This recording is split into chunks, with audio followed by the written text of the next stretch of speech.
vamos a dar la solución. Y es que así se procede, no es como nos han enseñado. Tenemos la ecuación diferencial, ahora vamos a aplicar, qué sé yo, separación de variables, el factor integrante, no sé qué cosas, ¿no? No, no es así. La solución de una ecuación diferencial vino, o sea, estos métodos que hemos aprendido vinieron a partir del planteamiento de la solución misma. Y eso son las funciones de interpolación. Son la solución. ¿Que hay que comprobar si es la solución correcta? Claro que sí. Se debe hacer eso. Muy bien.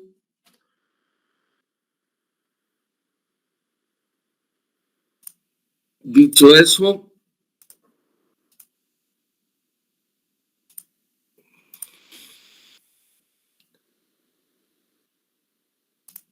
ahí vamos a tener funciones de interpolación. Yo voy a tener dos puntos, P y Q, de coordenadas x1, y1, x2, y2, respectivamente. Es la ecuación, o sea, es una recta, ¿no? Entonces nosotros utilizamos mucho para encontrar valores entre dos puntos, valores intermedios, la interpolación. Si los puntos están fuera, los que queremos hallar fuera de nuestros puntos base, se llama extrapolación. Bueno, entonces yo quisiera hallar las funciones que podrían ayudarme a encontrar los puntos de interpolación entre estos dos. A ello voy a escribir la ecuación de la recta definida por estos puntos. Los puntos P y Q de coordenadas x1, y1, x2, y2 respectivamente. Ya dije. Entonces, ¿qué voy a tener? Voy a tener esta expresión, esta, la 4,1.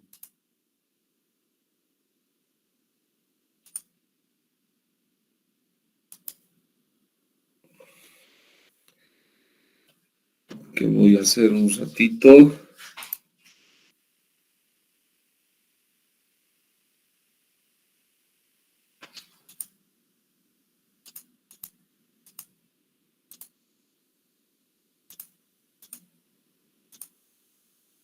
Eso es lo que quiero hacer. Ahí está. PQ. Entonces voy a tener y menos y1 igual a y2 menos y1 sobre x2 menos x1 por x menos x1. Esa es la ecuación de la recta PQ. Ahora voy a ir manipulando algebraicamente de manera de escribirla, esta ecuación, de otra forma. Una forma típica de las funciones de interpolación. Entonces, ¿qué hago? Voy a multiplicar toda la expresión por x2 menos x1.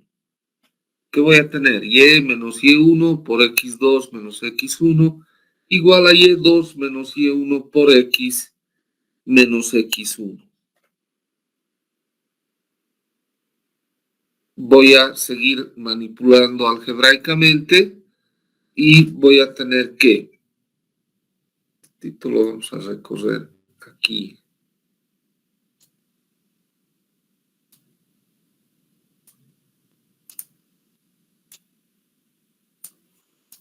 Muy bien.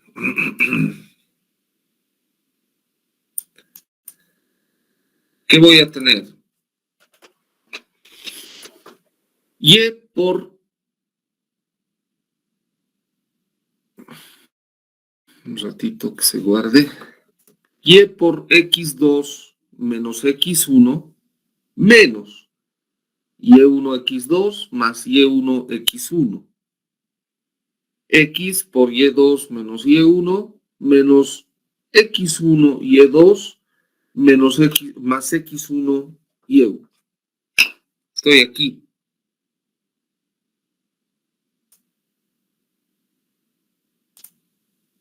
¿De acuerdo?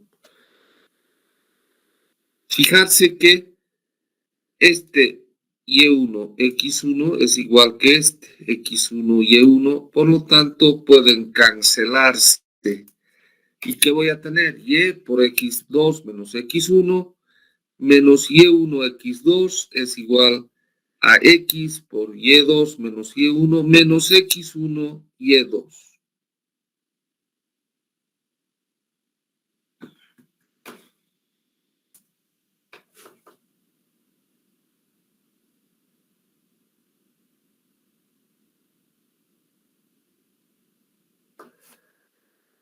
Bien, ¿qué voy a hacer ahora? Voy a repartir aquí en el segundo miembro X a Y2 y Y1. Entonces, tengo lo siguiente. Y por X2 menos X1 menos Y1 X2 igual a X Y2 menos X Y1 menos X1 Y2.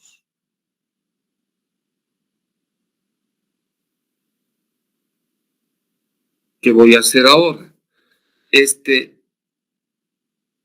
Y1 X2 voy a pasarlo al otro miembro. Entonces voy a tener Y X2 menos X1 igual a X Y2 menos X Y1 menos X1 Y2 más Y1 X2.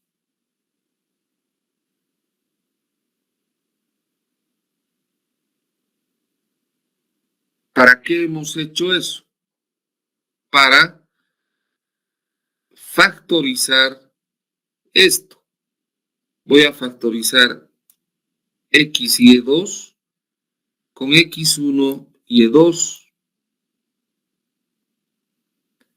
y este X Y1 con Y1 X2. Entonces, ¿qué voy a tener? Y por X2 menos X1 es igual. Factorizo Y2. Voy a tener X menos X1 Y2. Menos. Ahora voy a factorizar Y1. Y voy a tener X menos X2 por Y1. Ahora voy a dividir toda la expresión entre X2 menos X1. Y voy a tener Y igual a X menos X1 sobre X2 menos X1 por Y2 menos X menos X2 sobre X2 menos X1 Y1. Ahora yo quisiera que este signo sea positivo. Entonces voy a introducir aquí en el denominador y voy a tener X1 menos X2. ¿Sí? Entonces, de tal manera que obtenga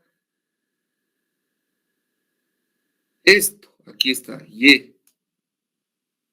Esto que estoy marcando. Y igual a X menos X2. Y voy a ordenar además, ¿no? X menos X2 sobre X1 menos X2 por Y1 más X menos X1 sobre X2 menos X1 Y2.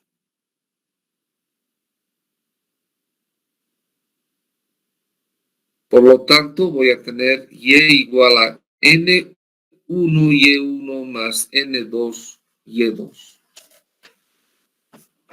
Si Y1 y Y2 fuesen unitarios, entonces tendríamos Y igual a N1 más N2. ¿Y qué sería N1 y N2? N1 es X menos X2 x2, x1 menos x2, n2 es x menos x1 sobre x2 menos x1. Hemos encontrado las funciones de interpolación cuando se tienen dos puntos dados. Fíjense que un n1 es x menos x2 sobre x1 menos x2. Quiere decir que estamos parados, estamos haciendo pivote en el punto P. Sobre x2 menos x1 significa que estamos parados o es nuestro pivote el punto Q. ¿De acuerdo? Esta, digamos, es la notación, esta es la notación apropiada para las funciones de interpolación en elementos finitos. Más tarde vamos a ver que N1 y N2 son las funciones de interpolación de Lagrange. ¿Preguntas hasta aquí?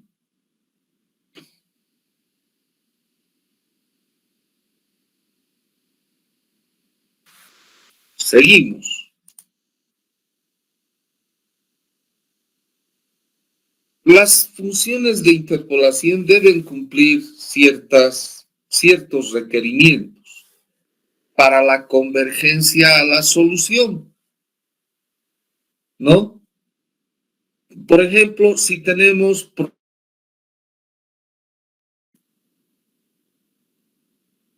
en los que necesitamos encontrar nada más los desplazamientos, esos problemas, y necesitamos encontrar aplicando el método de elementos finitos. Entonces,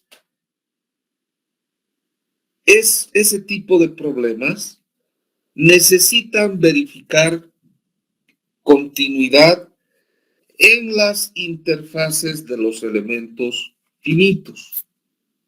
Necesitamos que un elemento contiguo con otro tengan sus interfaces continuas, que sean continuas.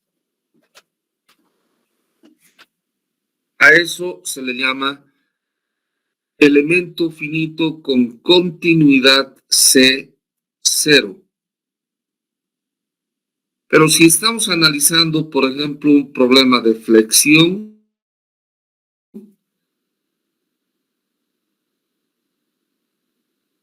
aparte de las rotaciones, y las rotaciones sabemos que representan las derivadas, la derivada, ¿no? Entonces necesitamos que los elementos finitos que estamos usando tengan, además de continuidad en las interfaces, ¿sí? Tengan continuidad internamente dentro del elemento finito. Y estos elementos, pues, se dice que poseen, si cumplen, ¿no? Se dice que poseen continuidad C1. Fíjense que he estado mencionando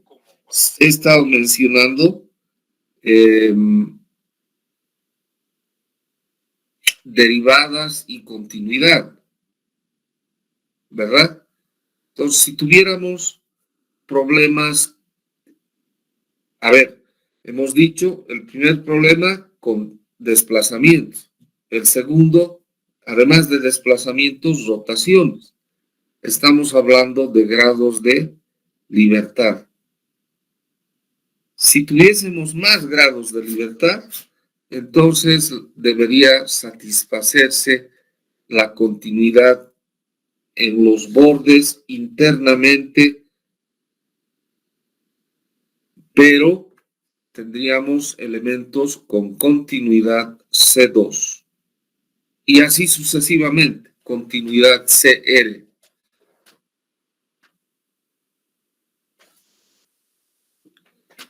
Bien, para la convergencia a la solución del problema, los elementos finitos, las funciones de interpolación, deben cumplir estos requerimientos. Compatibilidad, quiere decir continuidad en las interfaces del elemento, sí, y esta debe ser de orden CR.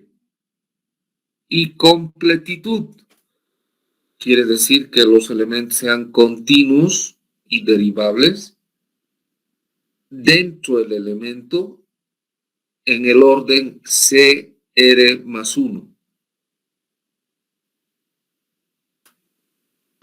Bien, ¿qué son las funciones de interpolación? Hemos dicho, son la solución del problema. ¿Sí? Son la solución del problema que nosotros planteamos.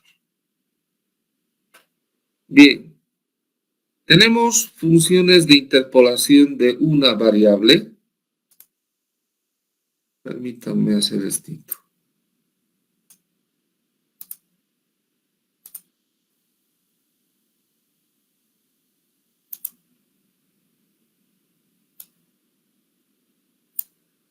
Funciones de interpolación de una variable.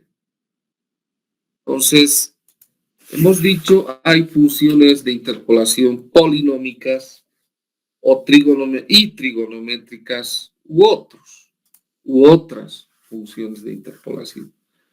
Aquí vamos a hablar de las funciones de interpolación polinómicas.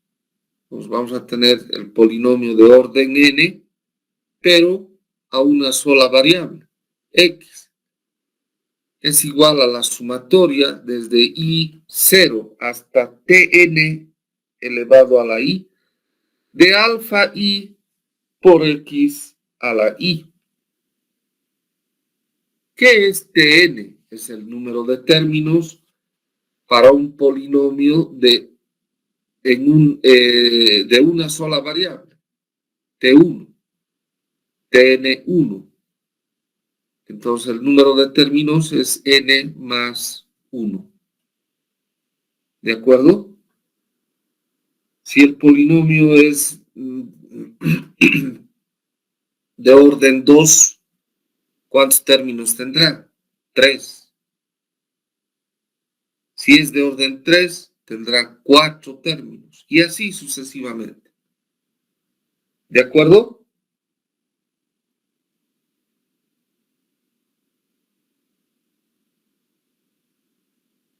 Pero, ¿qué pasa si tenemos polinomios de interpolación de más de una variable, de 2 variables? Por ejemplo, ¿qué vamos a tener? El polinomio de orden n a 2 variables, Pn, x, y, va a ser igual a la sumatoria desde k igual a 1 hasta el número de términos tn a 2 variables. ¿De quién? De alfa k, x a la y a la j, y en este caso i más j debe ser menor o igual a n.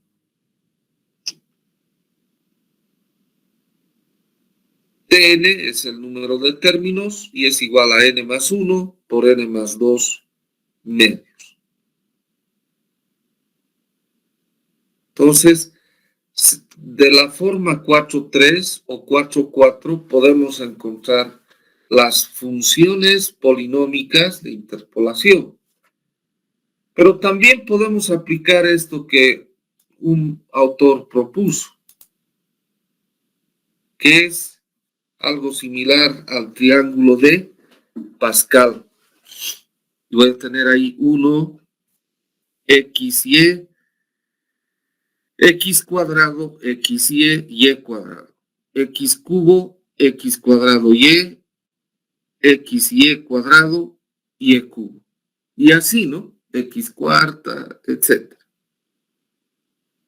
Semejante al triángulo de Pascal. Y no solo esto se puede hacer en el plano, sino en el espacio también. Ya no sería el triángulo de Pascal, sino una pirámide, ¿verdad? La pirámide de Pascal.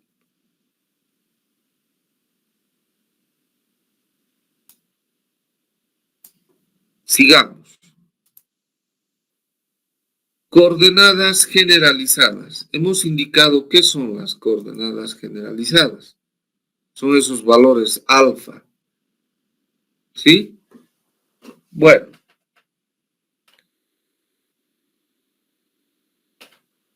Los coeficientes alfa son las incógnitas en nuestra función polinómica de interpolación, polinómica o no polinómica, que si nosotros encontrásemos, pues serían la solución, vendrían a conformar el polinomio solución o la función polinómica solución del problema que estamos queriendo resolver. Por ejemplo, si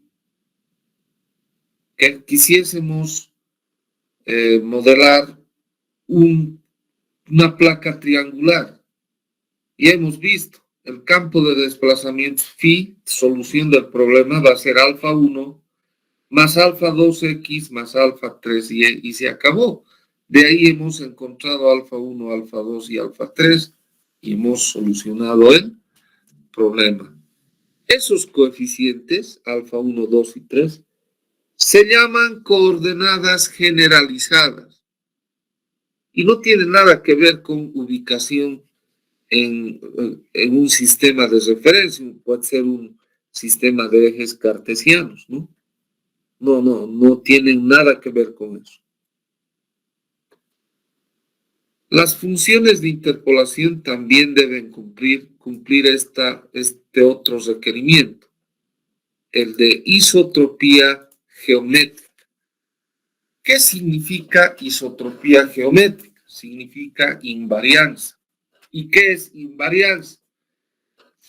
Cuando tú tienes una función, por ejemplo, una esfera, ¿sí? Una esfera en coordenadas cartesianas rectangulares, no cambia si ese sistema tú lo rotas. Si tú rotas, la esfera va a seguir siendo esfera en el sistema rotado.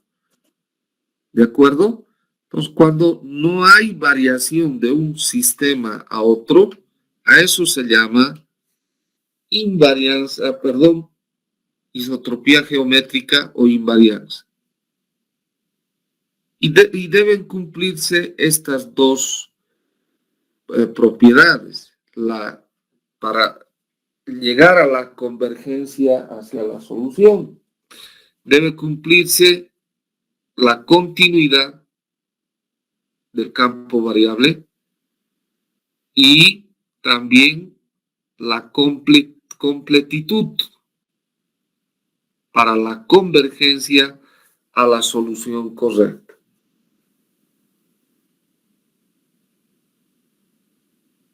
Muy bien. ¿Alguna pregunta hasta aquí?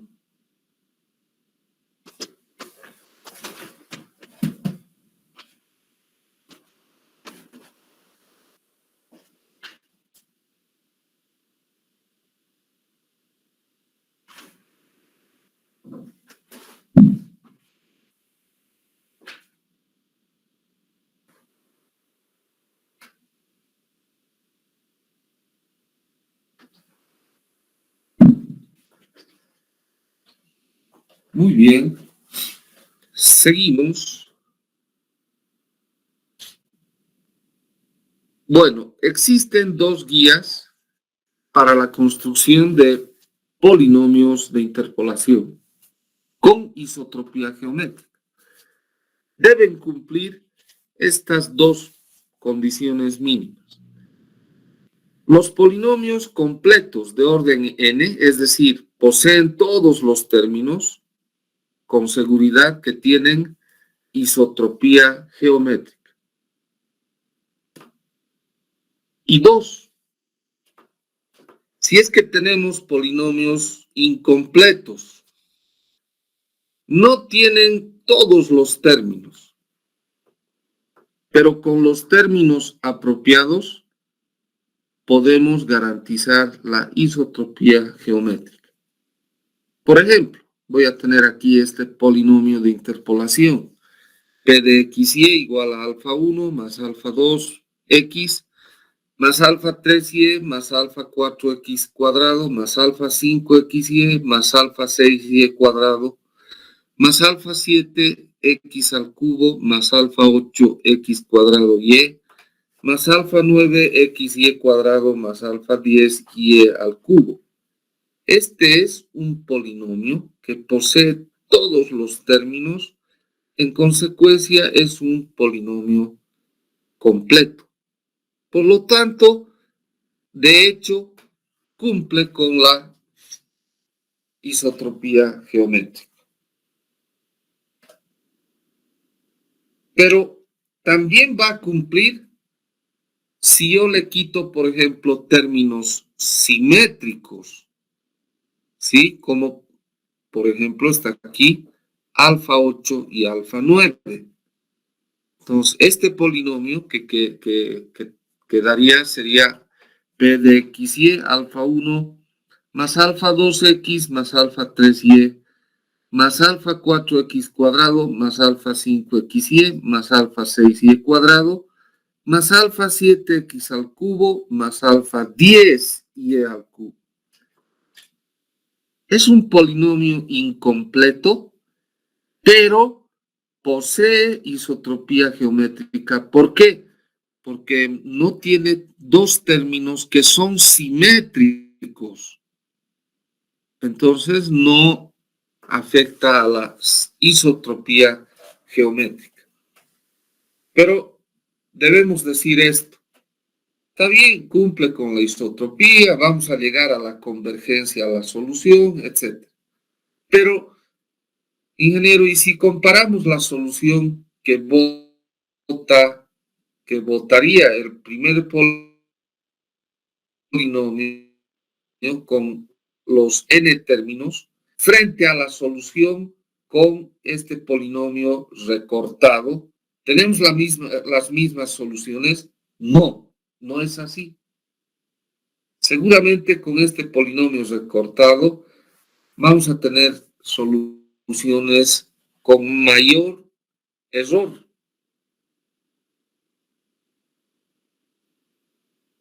Y les voy a dar un ejemplo.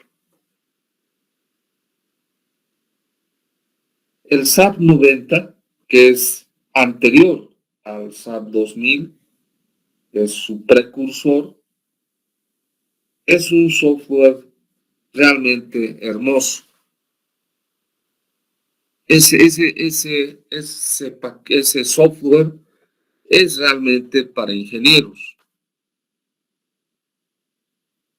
Porque cuando tú hacías un modelamiento estructural en el SAP 90, lo hacías pensando como ingeniero. Hoy día el SAP 2000 está hecho hasta para el chofer de Trufi. No hay ningún problema. Sin menospreciar a un chofer de Trufi, ¿no? Por favor. Los resultados que arroja el SAP 90 frente a los resultados que arroja el SAP 2000, especialmente en elementos bidimensionales y tridimensionales, tiene un error. Son más groseros los resultados del SAP 90. ¿Por qué? Si es el mismo software, sí, es el mismo código, etcétera, es lo mismo. ¿Saben por qué? Antes, en la época del SAP 90, estamos hablando los años 80, por ahí, los ordenadores, las computadoras, tenían poca memoria RAM y poca memoria ROM.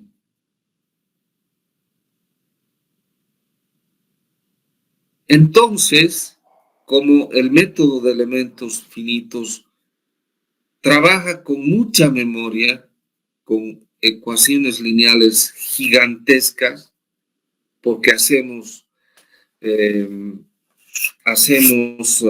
divisiones, particiones, ¿no? Tenemos muchos elementos. Entonces, la memoria RAM no era pequeña y con un número grande de elementos finitos no podía resolverse el problema.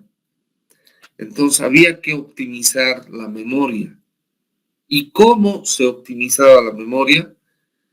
Haciendo este artificio, proponiendo funciones de interpolación recortadas, incompletas, pero con el requerimiento de isotropía geométrica.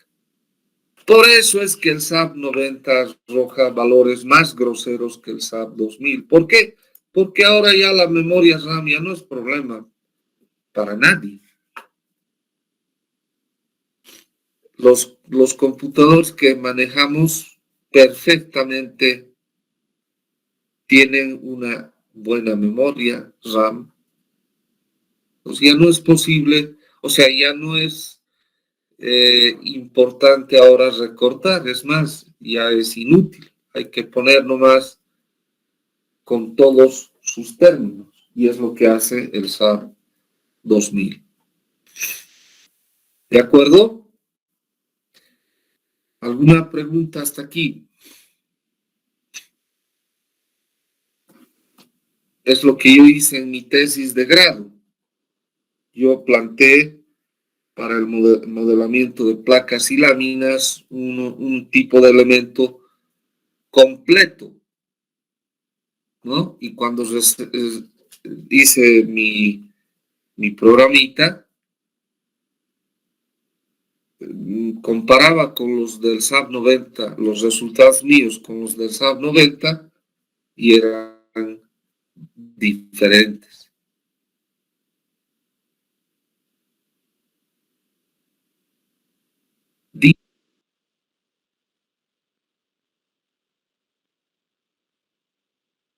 Incompletas.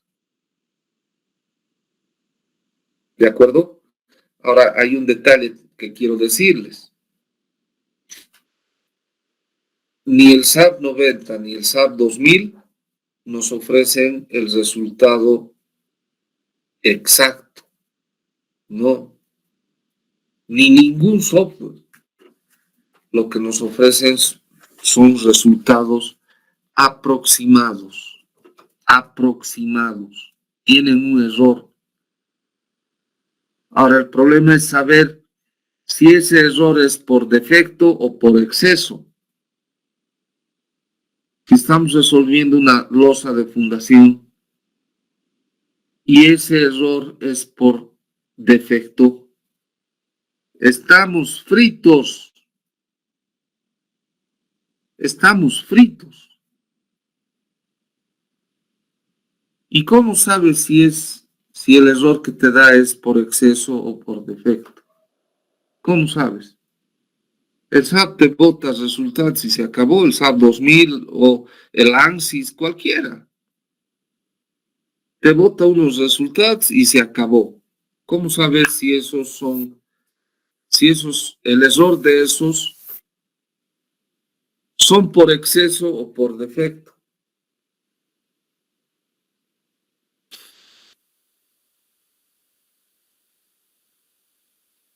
Si es por defecto, le falta, ¿no? Y si le falta, estás frito. Tu edificio va a colapsar. Si es por exceso, no hay problema. Estás resguardado.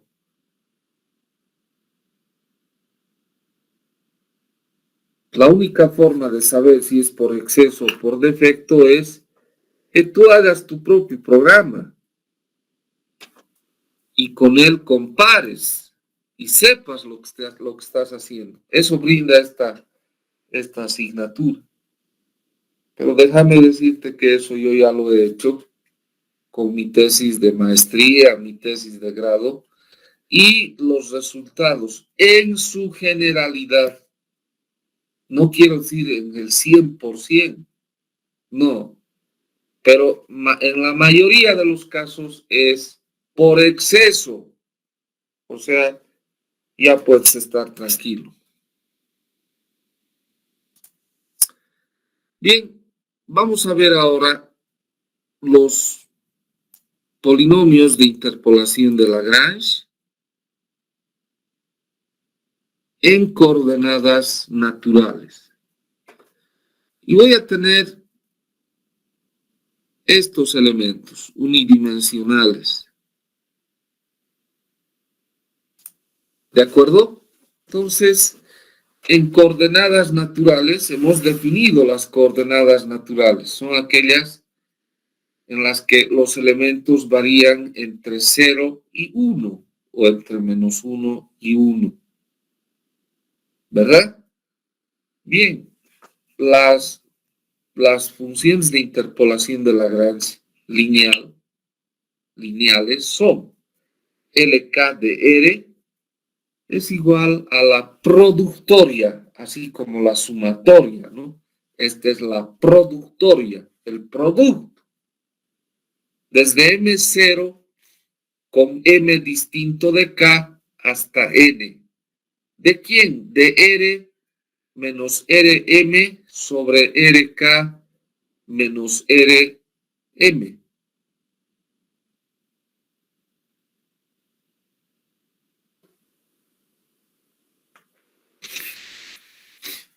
Bien, entonces eso es igual a R menos R0 por R menos R1 y así hasta R menos R sub K menos 1 por R menos RK más 1. Pero ¿y qué? ¿No hay K aquí?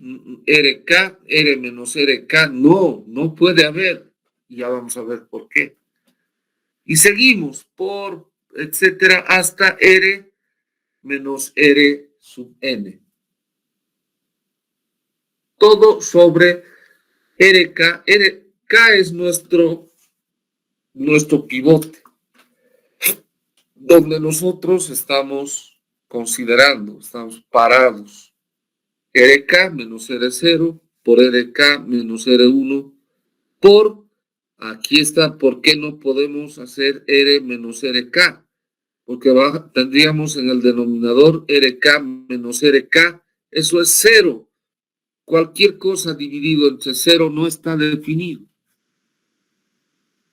Entonces, por eso tenemos RK menos RK menos 1 por RK menos RK más 1 hasta RK menos Rn. Esa es la expresión de las funciones de interpolación para elementos unidimensionales en coordenadas naturales según Lagrange. Por ejemplo, podemos tener elementos unidimensionales de dos nodos. Y ahí tenemos una rectita y dos nodos, un eje R, ¿no? El nodo 1 y el nodo 2. El nodo 1 tiene de coordenada R menos 1 y el nodo 2, 1. Entonces aplico las funciones de interpolación de Lagrange. Primero me voy a situar en el nodo 1. ¿Ya? ¿Y qué voy a tener? R menos el valor de la coordenada en el nodo siguiente, R2, sobre la coordenada R, el valor de la coordenada R en el nudo donde estoy parado, que es 1, menos R2. Como es lineal, ahí muere. No puede haber más. ¿No ves? Desde 1 hasta 2. Y ahí muere. Reemplazamos datos. R menos 1 sobre menos 1, menos 1, menos 2. Entonces tenemos menos 1 medio de R menos 1. ¿Sí? Si graficamos, ¿qué vamos a tener? Para R igual a menos 1, para R igual a menos 1, estamos aquí en este nodo, ¿no? N1 vale 0. Y para R igual a 1 positivo. No, perdón, estoy mal, ¿no? Para R menos 1, menos 1, menos 1, menos 2. Con este 2, chao. Y con el signo se vuelve positivo. Entonces, en el nodo 1, N1 vale 1. Para R igual a 1 positivo, 1 menos 1, 0, y N1 vale 0 aquí. Finalmente, N2, o sea, me ubico en el otro punto, en el punto 2. ¿Qué voy a tener? R menos R1 sobre R2 menos R1. Reemplazando valores, R más 1 sobre 1 más 1, eso es 2, un medio de R más 1. Entonces, cuando R, yo quiero graficar, cuando R vale 1, entonces N2 vale 1 en verde. Y cuando R vale menos 1, estamos en el nodo 1, tenemos que N2 vale 0.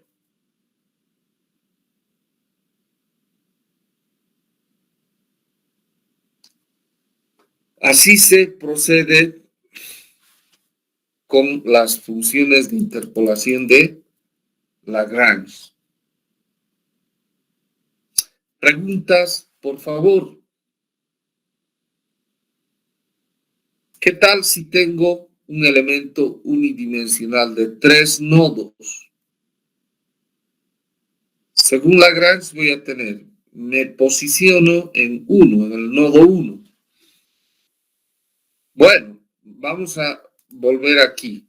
Teníamos 2 nodos y ¿qué figura geométrica definen 2 puntos? ¿Qué forma geométrica definen 2 puntos? Señores. Una recta, ingeniero. Una recta. Y es lo que tenemos aquí, aquí en este gráfico. Si tuviésemos 3 nodos, ¿qué forma geométrica definen 3 puntos?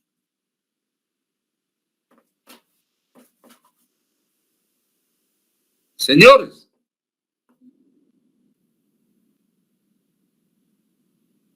¿Qué figura geométrica definen 3 puntos? Un triángulo. ¿Cómo?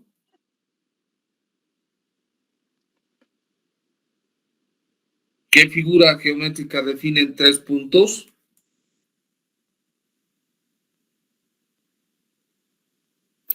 Un plano, ingeniero.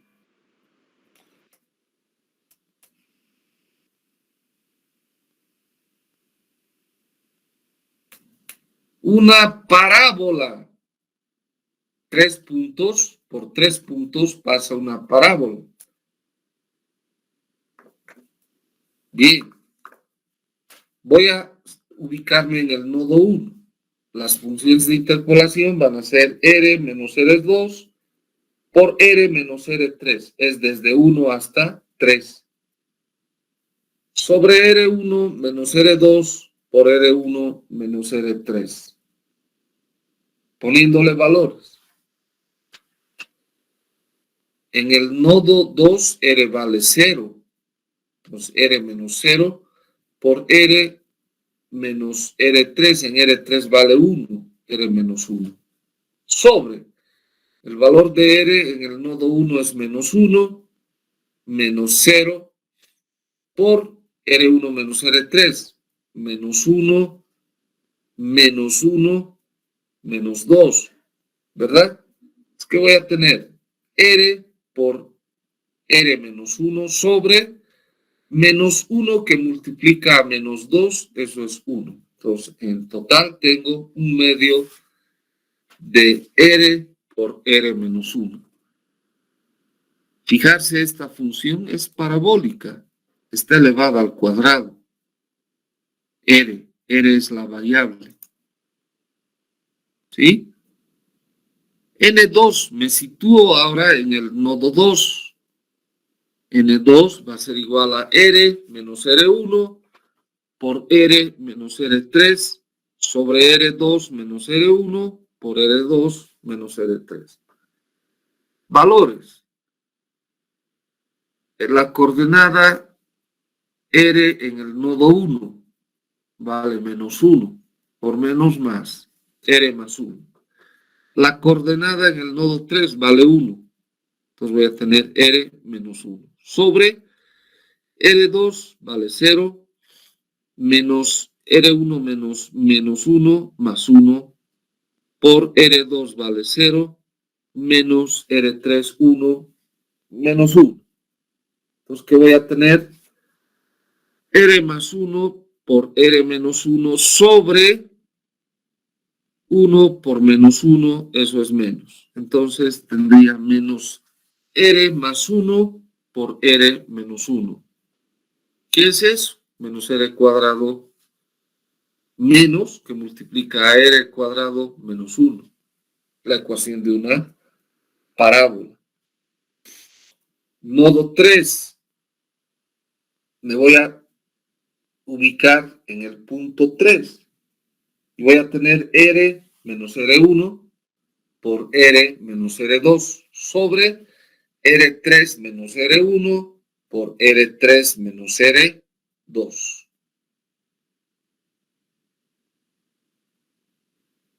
¿Sí? Si ustedes se fijan, eso hemos deducido las funciones de interpolación de Lagrange. Hemos deducido aquí al inicio, fijarse.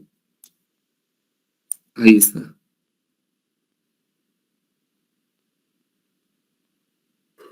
La forma de las funciones de interpolación de Lagrange.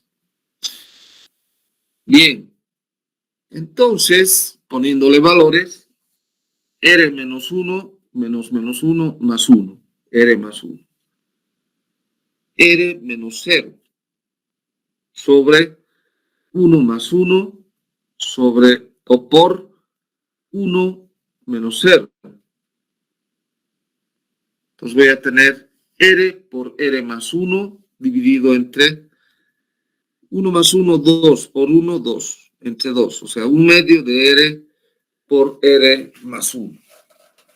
Y listo, he terminado. Ahora voy a graficar esas funciones de interpolación. Cuando me ubico en el nodo 1, esta es la función de interpolación. ¿Cuánto vale R? Vale menos 1. Pues menos 1, menos 1, menos 2. Con este 2 se va y aquí tengo todavía una R más. Menos 1. Menos 1 por menos 2, positivo 1. Aquí está.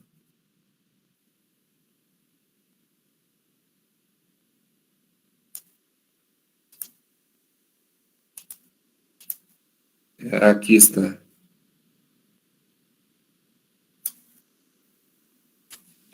¿Sí? Me sitúo en el... no. Para R igual a 0 voy a estar en el nodo 2. N1 vale 0. Fijarse.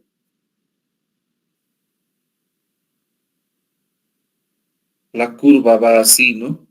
Y aquí es evidentemente 0. ¿Sí?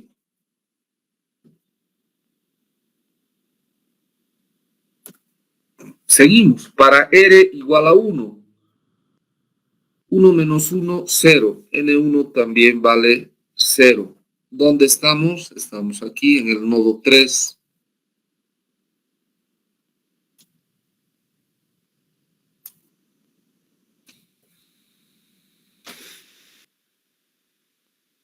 Parábola en azul.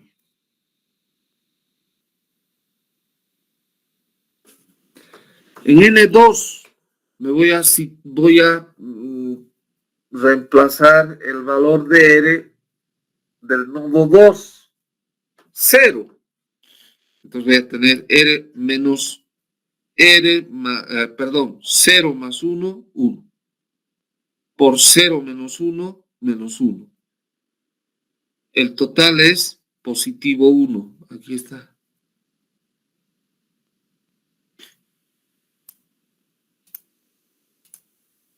Aquí está.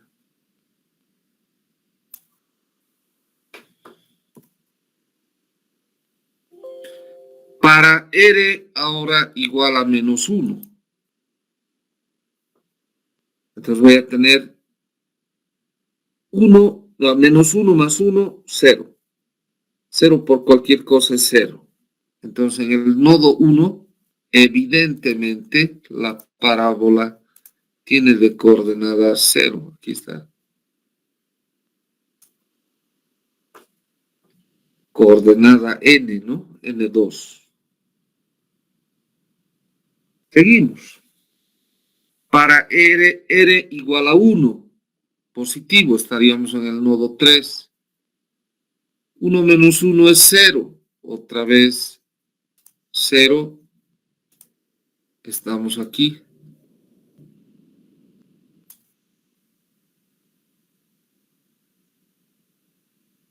La parábola en rojo.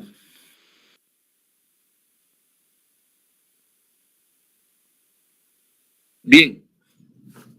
Nos vamos al nodo 3. Nos situamos en el nodo 3. R en el nodo 3 vale 1. 1 más 1, 2. Por 1, 2. Entre 2, 2. Aquí estamos con el valor de n igual a 1.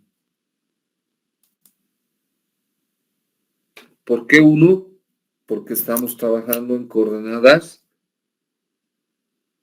¿Qué coordenadas son? Naturales. Para R igual a 0. N3, 0.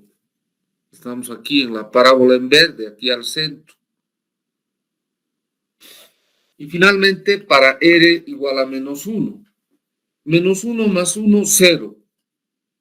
En el nodo 1, la parábola en verde tiene coordenada vertical N3, 0. ¿Sí? ¿De acuerdo? Muy bien. ¿Alguna pregunta?